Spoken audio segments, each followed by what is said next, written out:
വ്യത്യസ്ത സമയങ്ങളിൽ ടോൾ നിരക്കിൽ മാറ്റം വരുത്താനൊരുങ്ങിയ സാലിക്.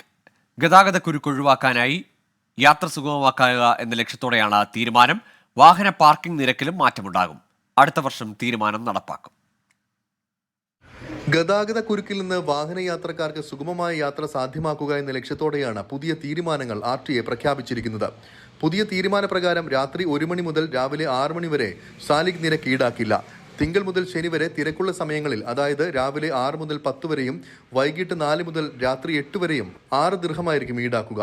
ഈ ദിവസങ്ങളിൽ രാത്രി 8 മുതൽ പുലർച്ചെ വരെ 4 ദിർഹമായിരിക്കും നിരക്ക്. ഞായറാഴ്ചകളിലും 4 ദിർഹമായിരിക്കും ഈടാക്കുക എന്ന് RTA അറിയിച്ചു. അടുത്ത വർഷം ജനുവരി അവസാനത്തോടെയാണ് പുതിയ നിരക്കുകൾ നിലവിൽ വരിക. പാർക്കിംഗ് നിരക്കുകളിലും അധികൃതർ മാറ്റം പ്രഖ്യാപിച്ചിട്ടുണ്ട്.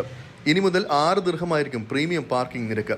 മറ്റു മേഖലകളിൽ രാവിലെയും വൈകിട്ടും തിരക്കുള്ള സമയങ്ങളിൽ 4 ദിർഹവും നൽകേണ്ടി വരും. ഓഫ് പീക്ക് മണിക്കൂറുകളിൽ സാധാരണ നിരക്ക് തന്നെ ഈടാക്കുമെന്ന് RTA വ്യക്തമാക്കി. അടുത്ത മാർച്ച് മുതലാണ് പുതിയ നിരക്ക് ഈടാക്കുക. 24 ദുബായ്.